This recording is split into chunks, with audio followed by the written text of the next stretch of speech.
শুভ সকাল বন্ধুরা। তো দেখো আজকে সকাল সকাল রান্না বসিয়ে দিয়েছি। তো মোটামুটি কাজ হয়ে এসছে ওই দিকের। তো বাসি কাজ হয়ে এসছে বলতে মা বাসনটা ধুচ্ছে, আর এখনও ঘরের কাজ মানে ঘরটার আর কি হয়নি মোছা। তো আজকে ভাত বসিয়ে দিয়েছি তাড়াতাড়ি, তো আজকে যাওয়ার আছে বলে তাড়াতাড়ি ভাত বসিয়ে দিয়েছি। আর এইদিকে দেখো একটু ডিম সিদ্ধ করতে দিচ্ছি। তো চা হয়ে গেছে, তো ডিম সিদ্ধ আর চা খাওয়া হবে বলে এদিকে 3টে ডিম সিদ্ধ করতে আমি দিয়ে দিলাম। আর ভাতটা বসিয়েছি অনেকক্ষণ, তো দেখতেই পাচ্ছ ভাতটা তো ফুটছে, তার আগে আমার চা হয়ে গেছে। তো চাটা করে এদিকে পাতা ভিজাতে দিয়েছি, আর এদিকে এই দুটো বসিয়ে দিলাম। তারপরে করব তরকারি। তো তরকারি করার আগে তো যেতে হবে বাজারে, তারপরে করতে পারবো তরকারি। তবে দেখো এই যে চাটা ভিজাতে দিয়েছি এখানে, আর স্টিলের ঢাকনাগুলো নিয়ে ভাতের হাঁড়ির ঢাকনাটা সাইডে ছিল, তো এটাই ঢাকা দিয়ে দিয়েছিলাম। তো দেখতে পাচ্ছ কিছু লেবু পেরেছি। তো গাছে আজকে সকালবেলা লেবুগুলো পাড়া হয়েছে, তো লেবুগুলো দেখো সব পেকে গেছে। আর যেহেতু বর্ষার জল পেয়েছে ওই জন্য এখন লেবুগুলো পেকে যাচ্ছে। আর লেবুগুলো বেশি বড় হয়নি, একদম ছোট হয়েই আছে। আগে খুব বড় বড় লম্বা লম্বা লেবু হতো, বড় বড়, এখন সব গোল গোল আর ছোট ছোট লেবু। যেহেতু আর লেবু গাছে আমি আর যত্ন করি না, আগে যত্ন করতাম বলে লেবুগুলো বেশ বড় বড় হতো। আর এখানে দেখতে পাচ্ছ লঙ্কাটা দেখো কত বড় লঙ্কা। লঙ্কাটা দেখে মনে হচ্ছে একটা বিনস। লঙ্কা তো মনেই হচ্ছে না। তো লঙ্কাটা 3 দিন ধরে নিয়ে মানে রেখেছি যে ভাত দিয়ে খাওয়া হলে, আর রোজ আর ভুলে যাই। তো আজকে একদম সামনে রেখেছি, লেবুর সঙ্গে রাখবো, লেবু আর লঙ্কা এই দুটোই আর কি সামনে রাখছি যে ভাত দিয়ে খাবো বলে। তো যাই একটু চলো, আজকের ব্লগটা সকাল থেকে স্টার্ট করে দিয়েছি, রান্না থেকে আজকে স্টার্টটা করে দিলাম।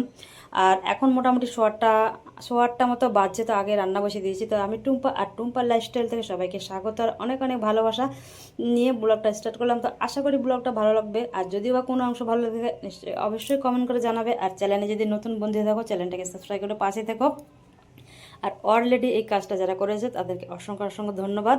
তারপর দেখো কিছু জামাকাপড় ভিজিয়েছিলাম, তো জামাকাপড়গুলো কাচতে বসে গেছি। আর এত সুন্দর একটা রোদ করেছে, রোদটাকে একদমই মিস করা যাবে না। তো ওই জন্য আগেই ভাত বসিয়ে চা ভিজাতে দিয়ে জামাকাপড় কাচতে চলেছে, এখনও চাটা খাওয়া হয়নি।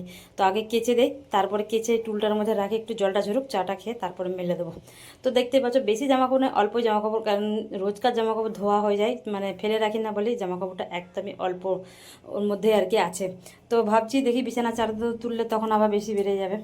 তো তারপর দেখো চাটা খাওয়া হয়ে গেছে, তারপর চলেছিলাম কাপড়গুলো মেলবো বলে। তো সাইকেলটা ছিল এই পাশে, তারপরে সরিয়ে দিচ্ছি, এই পাশে সরিয়ে রাখলাম, যেহেতু এখানে কাপড় মেলবো আর সাইকেলটা থাকলে ভালো মেলা যাবে না। আর এখানে মা দেখো সকালবেলা স্নান করে নিয়েছে, মার শাড়িটাও শুকনো হয়ে গেলো। খুব ভালো সুন্দর একটা রোদ করেছে, মানে এতদিন বৃষ্টি হয়েছে, আর বৃষ্টি হওয়ার পর আজকে রোদটা করেছে খুবই সুন্দর রোদ। তো মনে হচ্ছে না ঘরের যত জিনিস পারি সব এখন রোদ দূরে দেয়, কিন্তু সেটা মানে আমার ভাগ্য নেই, সেই ভাগ্যটা আমার নেই আর কি। কারণ আমাকে তাড়াহুড়ো করে কাজ করে আমাকে বেরিয়ে যেতে হবে দোকানে। আর এই জায়গাটায় বেশিক্ষণ রোদ্দুর থাকে না, মোটামুটি ঘন্টা 3 মতো রোদ্দুর থাকে। 3 ঘন্টার মধ্যে আমি রান্নার ওইদিকে কাজ করব না, আমি এইদিকে সব রোদ্দুরে দেবো, তারপরে যেতে হবে দোকানে। তো সব যখন বার করব তখন তো আমাকে আবার টেনে টেনে ঘরে ঢোকানো, তারপরে আবার দোকানে বেরিয়ে যেতে হবে, ওই জন্য এই ভাগ্যটা আমার নেই। তো যাই, তো চলো জামাকাপড়গুলো আমি এখন মেলে দিচ্ছি। তো এই জামাকাপড়গুলো এখন মেরে দিয়েছি, মানে এগুলো মানে 1টা 1.5টা হতে হতে মোটামুটি আমার সব শুকনো হয়ে যাবে। এখানে কিছু দিয়ে দিচ্ছি, তো বেশিরভাগ আমি গেটের দিকটায় দিই। তো দেখা যাক, কয়েকটা এখানে দিয়ে দিই, তারপরে দেবো গেটের দিকটায়। মার শাড়িটা একটুখানি নিচের দিকটা ভেজে আছে বলে আর তুললাম না, সাইডে রেখে দিলাম। আরও রোদ আসবে, এখানে সবে একটু এসছে, পুরোটাই আর কি রোদ দূরে এসে যাবে। আর এখানে বেশি কিছু ভালো করে মেলা যায় না, কারণ ওপরে ওরা জল ঢালে, তখন জল আসে, তখন ব্যাস আরও আমার সব ভিজে যাবে। তো দেখো 2-1টা আমি নিয়ে চলে গেলাম গেটের দিকে মেলতে, তো ওইদিকে মেলে আসলাম। আর সকালবেলায় দেখো লুঙ্গিটা সকালে ধুয়ে গেটের দিকে দিয়েছিলাম, ওটাও শুকনো হয়ে গেছে। আর 2-1টা আছে, এখানে মেলে দেবো, তারপরে যাব ঘরের দিকে। তো মোটামুটি এখনও কাজ হয়ে এসছে, বললাম না কিছু হয়ে এসছে কিছু পড়ে আছে, মানে এরকম করে মা আছে, মা কিছু কিছু করে দিচ্ছে। তো যেহেতু শাশুড়ি মা আছে বলে অনেকটাই আমার হেল্প হয়ে যায়, কেন যেসব কাজগুলো ছোটো ছোটো কাজগুলো মা করে দেয়। তারপর দেখো এদিকটা পুরোটাই মানে আজকে আর প্যাসেজটা না ঝাড় দেওয়া হয়নি, মানে একটুখানি ঝাড় দিয়ে আর ভুলে গেছিলাম আর পুরোটা ঝাড় দেবো বলে। তারপর দেখো আবারও ঘর থেকে পুরো ঝাড় দিয়ে বের করে নিয়ে আসলাম। সকালবেলায় মা সব ঘর ঝাড় মোছা করে দিয়েছে, যেহেতু আমি খাটের তলাটা একটু গুছিয়েছিলাম, তো ওইটা তোমার সাথে শেয়ার করিনি। তারপরে আমি এদিকে ঝাড় দিতে চলে এসেছিলাম। তো যাই, তো চলো তারপর দেখো দেখতেই পাচ্ছ ফুল ঝাড়ু দিয়ে ঝাড় দিচ্ছে, আর কত ধুলো বার হচ্ছে, মানে ফুল ঝাড়ু দিয়ে ঝাড় দিলে বালিটা পুরো চলে যায় আর কি, প্যাসেজটা পুরো বালি বালি হয়েছে। এখানে তো আমাদের আর এমনি মাটি ফাটি কিছু নেই, এমনি বালি শুধু। তো যাই, তো চলো, আর ভাবলাম ঝাড় দিয়ে একদম এই ঝাড়ুটা আমি ফেলে দেবো বলে এটা দিয়ে আর কি ঝাড় দিচ্ছিলাম, কাঠির ঝাঁটাটা দিয়ে দিইনি। তো দেখতেই পাচ্ছ, আর এখানে ছিল প্যান্ডেল বাঁধানো, তখন তো আরও অসুবিধা হচ্ছিলো, তো এখন প্যান্ডেলটা খোলা হয়ে গেছে। তো দেখতেই পাচ্ছ আমার পুরোটা ঝাড় দেওয়া হয়ে গেল। তারপরে দেখো ময়লাটা তুলে ফেলে দেবো, ফেলে দেওয়ার পরে আমি ঝাড়ুটা ফেলে দিয়ে চলে আসবো, কারণ এই ঝাড়ুটা আমি নেবো না, কারণ অনেক দিন ধরেই ঝাড়ুটা ফেলে দেবো করছি, ফেলতে আর পারছিলাম না। তো আজকে হঠাৎ মনে পড়লো এবার এই ঝাড়ুটা ফেলে দিই। তো দেখো তারপর দেখো ওইদিকে ঝাড় দিয়ে চলে এলাম, তাহলে মাঝখানে আমার গ্যাসটা একটু খারাপ হয়ে গেছিলো, তারপর ডেকেছিলাম মিস্ত্রি, তো গ্যাসটা সারাই করে দিয়েছে, ওই গ্যাসটা সারাই করে দিয়েছে। তারপরে দেখো এখানে আমার একটা ছোট্ট একটা ওভেন ছিল, তো ওভেনটার মধ্যে প্রচণ্ড কালি পড়ে বলে এটা ওর কাছে একটু ঠিক করে নিলাম, মানে অনেকটা সময় আমার ওখানেই চলে গেছে। তারপর দেখো ওইদিকে মোটামুটি রান্না হয়ে গেছে, তারপর চলে এসেছিলাম, আমরা ভাবলাম হাতে সময় আছে তাহলে বিছানার চাদরটা চেঞ্জ করে দিই। তো বিছানার চাদর চেঞ্জ করবো বলে দেখো চলে এসেছি। তো এইগুলো সব আগে ওই ঘরে বালিশ যা বিছানা আছে বালিশ টালিশগুলো রেখে আসবো, তারপরে বিছানার চাদরটা চেঞ্জ করে নেবো। তো আজকে এই চাদরটা মনে হয় 5-6 দিন মতো হলো, মাঝখানে আবার চাদর চেঞ্জ করেছিলাম, তখন তোমাদের সাথে শেয়ার করেনি। একটা অন্য চাদর পাতা ছিল আমার নীল কালারে, তো সেটা তুলে আবার এটা পাতা হয়েছিল, তখন আর তোমার সাথে শেয়ার করিনি। তো যাই হোক, তো চলো তারপর আমি একটা একটা করে জিনিস ওই ঘরে রেখে আসলাম। আর বিছানা চাদর পাল্টাতে গেলে আগে তো পুরো বিছানাতে যা থাকে পুরো একটা একটা করে সরাও, সেটাকে আবার চাদর পাল্টে পেতে আবার তাকে গুছিয়ে রাখো, তো এগুলো তো করতেই হবে। তারপর দেখো চাদরটাকে তুলে নিলাম, তুলে একদম নিয়ে নিচ্ছি, একদম টান টান করে এদিকে গুজে রেখেছি না, পুরো বার হচ্ছে না, টেনে টেনে বার করলাম, তারপরে এখানে ফেলে দিলাম। কারণ আজকে দেখছি চাদরটা ধুতে পারবো না, কারণ আজকে মানে ভালো রোদ্দুর করেছে, কিন্তু আমার হাতে আর সময় নেই। আর এখন চাদর তুলে এখনই ভিজিয়ে দিয়ে না চাদরটা পরিষ্কারও হবে না, একটু সকাল থেকে ভিজিয়ে রাখলে ভালো হতো। তো যাই হোক, তো চলো আজকে আর ধোবো না, কালকে কিরম রোদ করে দেখা যাক, তারপর চাদরটা ধুয়ে দেবো। তারপরে ভাবলাম যখন চাদরটা তুলে ফেলেছি তো এইদিকে একটু মোছামুছিগুলো করে দেয়, কারণ ওই দিকের মোছামুছিগুলো করা হয়, এদিকের মোছামুছিগুলো সেইভাবে করা হয় না, কারণ বিছানা তো মানে সব থাকে, বালিশ টালিশ থাকে, খাটের সাইড টাইডগুলো মোছাও হয় না। যদি বা ওই দিকটা মুছতে পারি, এদিকটা আর মুছতে পারি না, তাই ভাবলাম আজকে যখন তুলেছি তখন ভালো করে এদিকটা করেই দিই। তো যাই হোক, তো চলো খাটের এই সাইডগুলো মুছে নিলাম, তা দুই সাইডটাই মুছে নেবো খাটের। আর মাঝখানে তো আলমারিগুলো মুছেছিলাম, শোকেসগুলো মুছলাম, সেগুলো তো তোমার সাথে পুরো শেয়ার করেছি। তো যাই হোক, তো চলো আমি এগুলো একটু একটু করে মুছে নেই, সেইভাবে তো আর ধুলো নেই, তাই একটু একটু করে আছে, তাই একটু মুছে নিলাম। তো মনের একটা খুঁতখুঁতি, যখন বিছানার চাদরটা চেঞ্জ করছি তখন একটু মুছে নেই, এটাই আর কি। তো যাই হোক, তো চলো এই দিকটা পুরোটা এসে আমরা একদম মুছে নিলাম। তারপরে যাবো ওই যে টিভি আছে, ওইখানে ফটো আছে, সেই ফটোগুলো ওগুলো সব নামিয়ে ভালো করে একটু মুছে দেবো। তো এই সাইডগুলো মানে বললাম না মোছাটা কমই হয়, এখন চাদর তুলেছি তো এখন মুছে ঝেড়ে তারপরে নতুন করে আবার চাদর পেতে দেবো। তো দেখতেই পাচ্ছ এখানে দুটো ছবি আছে, এখানে আমার দুই বাবার ছবি, এখানে আমার বাবার ছবি আছে একটা, আর আমার শ্বশুরমশাই দুটো ছবি এখানে আছে, ভালো করে মুছে নিচ্ছি। আর ছবিগুলো না প্লাস্টিকে ভরে রেখেছি বলে রক্ষা, নাহলে আমাদের এই ঘরে তো কোনো জিনিস একদমই ঠিক থাকে না, পুরো তেলচিটা কালো হয়ে যায়। তো প্লাস্টিকে আছে বলে রক্ষা, ছবিগুলো সুন্দর হয়ে আছে। তো মাঝে মধ্যে যখন দেখি ওই শাড়ি বা জামা কাপড় আছে, শাড়ি বেশিরভাগ শাড়ি থাকে যে পাতলা প্লাস্টিকগুলো, ওইগুলো এলে ওই প্লাস্টিকগুলো আবার এগুলো খুলে ফেলে দিয়ে আবার ওগুলো লাগিয়ে নিই, ছেলে আমি দুজনে বসে বসে ভালো করে সুন্দর করে আবার লাগিয়ে দিই। তারপর দেখলাম দেয়ালে একটু একটু ঝুলঝুল টাইপের হয়েছিল, ওই ফটোগুলো থাকে তার পিছনগুলো, তো ওইগুলো নেতাগুলি আর কি ঝেড়ে দিলাম, আর ঝাড়ু দিয়ে ঝাড়লাম না, নেতা দিয়ে ঝেড়ে দিলাম। এই সাইডে অতটা ঝুলটা থাকে না, কারণ মাঝে মধ্যেই যখন মোছা হয় তখন ঝুলটা থাকে বেশিরভাগ লাইটের সামনে টামনে এইগুলোতেই। তো যাই হোক, তো চলো এদিকে দেখে একদিন না ছবিটা ঠিকঠাক করে আমি রাখতে পারিনি, পড়ে গেছে, আবার কোনাটা একটু ফেটেও গেছে। তো ছবিটা দেখছি আবার ওইটাকে ঠিক করে মানে বাঁধাতে হবে। তো যাই হোক, তো চলো এদিকটা মুছে নিলাম, তারপরে এদিকে যা আছে সেগুলো মুছবো আমি। তো যখন ঝাড়ছিলাম পুরো এই সাইডটায় পুরোটা ছেড়ে দিলাম, আর এখানে একটা দেখো বক্স আছে ঢাকা, তো সেটাকে ভাবলাম যে কাপড়গুলো এত নোংরা হয়েছে, তো ভাবলাম কাপড়টা বার করে দিয়ে ধুয়ে দেবো। তো কাপড়টা খুলে বের করে দিলাম, তো এটাকে ধুয়ে আবার লাগিয়ে দেবো। আর এগুলো না ঢেকে রাখলেও নয়, কারণ বললাম না আমাদের এই সামনেই রান্না হয়, এই সামনে জিনিস একদমই ঠিক থাকে না। যাদের এরকম আছে তারা বুঝতে পারবে জিনিসটা, যে ঘরে এই একটা ঘরের মধ্যে রান্না হলে আর জিনিসপত্রের কি অবস্থা হয়। তবু মুছে মানে করে রাখি বলে মানে একটু পরিষ্কার থাকে আর কি।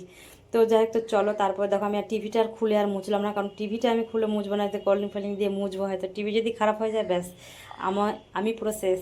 ওই জন্য আমি টিভিটা আর খুলে মুছছি না, টিভিটা ঢাকাই থাক, আমি সাইড দিয়ে তলা দিয়ে এইগুলোগুলো মুছে নিচ্ছি। আর নিচে একটা বক্স আছে সেটাকে তুলে মুছে নেবো, আর এই কাপড়টাও আমি বের করে দেবো, কারণ ওটা যখন বের করেছি তখন দেখলাম এটাও একটু নোংরা হয়েছে, তো এটাকেও বের করে দেবো। তো এগুলো ধুয়ে বলছে না, যেহেতু রোদ করেছে ওই জন্য মনে হচ্ছে না আমি যা পারি যেগুলো পারবো ধোবো আর শুকাবো, আমার সেটাই মনে হচ্ছে। আর ছাদ হলে তো কোনো কথাই হতো না, তো যেহেতু নিচে অতটা মানে রোদ্দুর পাই না আমরা, ছাদ হলে তো সারাদিন রোদ্দুর পাই। তো যাই হোক, তো চলো এই কাপড়টাও আমি দেখছিলাম যে এটাও নোংরা হয়েছে বলে এটাও বার করে দিলাম। তারপরে দেখো এটা মুছে নিলাম, এইদিকে মুছে এই সাইডটা একটু মুছে নেবো, তাহলেই হয়ে যাবে। তারপর দেখো আমার মোছামুছি কাজ শেষ হয়ে গেছে, তো এখন আমি বিছানা চাদরটা পাতবো। তো ভাবলাম গদিটা ভালো করে এদিকে তোষক টোষকগুলো টান টান করে মানে টেনে নিলাম। তো এগুলো কি হয়, এখন মানে যখন বিছানা চাদর তুলি এগুলো টেনে টুনে এগুলো ঠিকঠাক করি, তারপরে পরে দুদিন বাদে আবার সব গুটিয়ে যায়। তো গুটিয়ে যায় ঠিক আছে, তো পরে আবার ঠিক করা হয় যখন বিছানা টিছানা ঝাড়া হয়, তখন আবার টান টান করে মানে সরিয়ে আর কি টেনে নিই। তো যাই হোক, তো চলো তারপর দেখো আজকে অন্য একটা চাদর পাচ্ছি। তো চাদরটা আজকে খুঁজে খুঁজে বার করলাম, মানে আলমারির মধ্যে যখন চাদরগুলো ভাঁজ করা থাকে অতটা খুঁজে দেখি না, হাতের সামনে যেটা পাই সেটাই আর কি বার করে নিই। তা আজকে ভাবলাম কি চাদর আছে দেখি, অন্য কিছু চাদর, তাই বলে খুঁজে খুঁজে এই চাদরটা বের করলাম। চাদরটা অনেক মানে পুরনো চাদর, যেহেতু পাতা হয় না অনেক দিন ধরে, ওই জন্য মনে হচ্ছে নতুন। তো যাই হোক, তো চলো। আর চাদরটা দেখেছো অনেকটাই ছোট, লম্বাটা অনেকটা বড়, চওড়াটা অনেকটাই ছোট আছে। তো চাদরটা এটাই পাচ্ছিলাম, তো গোজা যাচ্ছে না বেশি, মানে চাদরটা একটু বড় থাকলে গুজে রাখলে কি হয় ভালো হয়। আর একদম যদি গোজা কম থাকে তাহলে একটু বসলে এ করলেই চাদরটা আর কি গুটিয়ে যায়, আবার খাট থেকে এদিকে বেরিয়ে আসে। তো ওই জন্য মানে লম্বাটা ভালো গোজা যাবে, কিন্তু সাইডে যে এই সাইডটা দেখতেই পাচ্ছ এই সাইডগুলো ভালো গোজা যায় না। তো যাই হোক, তো চলো 2-4 দিন তো পেতে নেই চাদরটা যখন বার করেছি, তারপরে দেখা যাক সামনে পুজো আসছে, নতুন নতুন চাদর কিনতে পারি কিনা। তো যাই একটু চলো ভালো করে দেখো, আমি গুজার চেষ্টা করছি আর কি টান টান করে, তবে না গুজলেও না মানে ভালো লাগবে না খাটটা দেখতে যদি টান টান করে না গুজে রাখি, ওই জন্যে ভালো করে একটু টান টান করে গুজে দিচ্ছিলাম চারিদিক দিয়ে। তো যাই একটু চলো আমি চাদরটা পেতে নেই, তোমরা সাথে থাকো, ভিডিওটা দেখতে থাকো। তো বিছানার চাদরটা পুরো পাতা হয়ে গেছে, আর ওই ঘরে সব বিছানাগুলো যেগুলো রেখেছিলাম সেগুলো ভাজ ভাজ করে নিয়ে এসে এই ঘরে সুন্দর করে খাটের মধ্যে রেখে দিচ্ছি। আর বালিশের ওয়ারগুলো মানে ওয়ারগুলো চেঞ্জ করে নিয়েছি, তো তোমার সাথে সেটা আর শেয়ার করিনি, ওই ঘরে আমি করে নিয়েছিলাম, দেখতেই পাচ্ছ। তো আজকে এই ওয়ারগুলো লাগিয়েছে, এই ওয়ারগুলো খুঁজে খুঁজে চাদরের সঙ্গেও আমি বার করলাম, কারণ এগুলো ভেতরে ঢুকে গেছিলো, খুঁজে পাচ্ছিলাম না। তো যাই হোক, তো চলো মাথার বালিশ দুটো এইদিকে রাখলাম, আর দুটো কোল বালিশ আছে, কোল বালিশ দুটো এই দিকটায় রাখবো। আর এই কোল বালিশ দুটো একদম আমি পুরনো জামা কাপড় কেটে কেটে যখন আমি দোকানে টোকানে যেতাম না, বাড়িতে থাকতাম, তখন করেছিলাম। আর কি ভারী ভারী কোল বালিশ এই দুটো। তো যাই হোক, তো চলো আমার এদিকের কাজ পুরো কমপ্লিট হয়ে গেছে, আর দেখতেই পাচ্ছ বিছানা এত সুন্দর টান টান করে রেখেছি, দেখতেই ভালো লাগছে। তো 2-3 দিন থাকবে, তারপর আর এইরকম থাকবে না, আবারও মানে একটু উল্টোপাল্টা হয়ে যাবে। আর যেগুলো সব বালিশের ওয়ার চাদর যেগুলো খুলেছিলাম সেইগুলো নিয়ে চলে। তো বন্ধুরা দেখো সমস্ত কাজ আমার হয়ে গেছে, তো দেখতেই পেলে বিছানা চাদর টাদর পাল্টালাম, সব কিছু করলাম, স্নান টান হয়ে গেছে, পুজো দেওয়া হয়ে গেছে, আর এখন খাবো ভাত, কারণ আর হাতের সময় নেই, এখন বেরোতে হবে দোকানে। তো চলো, আর এই সমস্ত কাজ করে খেয়ে দিয়ে দোকানে বেরোতে খুবই অসুবিধা হয়ে যায়, কিন্তু কিছু করার নেই, বেরোতেই হবে। কারণ যারা এরকম মানে বাড়ির বউরা বাইরে যায় তাদের সত্যিকারে খুবই অসুবিধা হয়, এতগুলো কাজ সেরে খেয়ে দিয়ে তারপরে তাকে বাইরে আবার যেতে হয়। আর বাইরে যদি না যেতে হতো এতক্ষণ না সম্পূর্ণ মানে কাজ টাজ করে আর কি একটু রেস্ট নিতে পারতাম, একটু ঘুমোতে পারতাম। তো যাই একটু চলো, আর বেশি কথা বলারও সময় নেই, অনেকটাই দেরি হয়ে যাচ্ছে। আর এখানে দেখো আজকে কি রান্না করেছি তোমাদের তো একটু শেয়ার করে নিতে, চলো কি কি রান্না করেছি একটু শেয়ার করে নেই তোমাদের সাথে। কারণ আমার রান্না করতে করতে মাঝখানে গ্যাসটা খারাপ হয়ে গেছিলো, ওই জন্য আবার লোক এলো, গ্যাস সারাই করলো, অনেকটাই সময় ওখানে চলে গেছিলো। তো চলো কি রান্না করেছি একটু তোমাদের দেখাই। বন্ধুরা দেখতেই পাচ্ছ সব নিচে একদম নামিয়ে নিয়েছি, সব একদম খাবো বলে একদম রেডি। আর এই কৌটো নিয়েছি, ওই টিফিন কৌটোতে ওর জন্য নিয়ে যাবো ভরে। তো চলো কি কি রান্না করেছি তোমাদের সাথে শেয়ার করি। তো এই যে এটা প্রথমেই দেখা, এটা রুটির তরকারি, তো রাত্রে রুটি খাবার গাজর বিনস দিয়ে তরকারি করে রেখেছি। আর এখানে করেছি উচ্ছে সেদ্ধ, তো উচ্ছে সেদ্ধ করে রেখেছি, উচ্ছেটা প্রেসার কুকারেই সেদ্ধ করেছিলাম, ভাতে আর দিইনি। আর এখানে আছে সোয়াবিন, সোয়াবিন কষা আর কি মাংসের মতো করেছি। তো আলু দিইনি, আলু ছাড়াই করেছি। তো দেখো ঝোলটা টেনেই নিয়েছে, অনেকটাই অনেকটা ঝোল ছিল সোয়াবিনের মধ্যে, সব ঝোলটা টেনে নিয়েছে, প্রায় শুকনো শুকনো টাইপের হয়ে গেছে। আর এখানে আছে আলু ভাজা, তো দেখতে পাচ্ছ এখানে আলু ভাজা গোল গোল করে আলু কেটে ভাজা হয়েছে। আর লেবুটা খাওয়া হবে ভাত দিয়ে। আর দেখেছো কালকে দেখাচ্ছিলাম যে লঙ্কাটা আছে, এই লঙ্কাটা কত বড় লঙ্কা। আর এই যে দেখতেই পাচ্ছ এখানে আছে মুসুর ডাল, তো মুসুর ডাল করেছি। আর এখানে করেছি মাছ, মাছের ঝাল। আর হাঁড়িতে তো ভাত আছে, এই ছিল আজকের রান্না। তো চলো আমরা এখন খাওয়া দাওয়া সেরে নেই। আপনারা দেখতে পেলে সব রান্না তোমার সাথে শেয়ার করে দিলাম, এখন রান্না করার সময় করতে পারিনি, তো তাতে কি হয়েছে এখন করে দিলাম। তো চলো এখন আমরা ভাত খেয়ে নেই, কারণ আমাকে এখন বেরোতে হবে, কারণ আর সময় নেই। আর আজকের ভিডিওটা এখানেই শেষ করছি, ভালো লাগলে একটা লাইক করে দিও, আর কমেন্ট করে জানাবে অবশ্যই।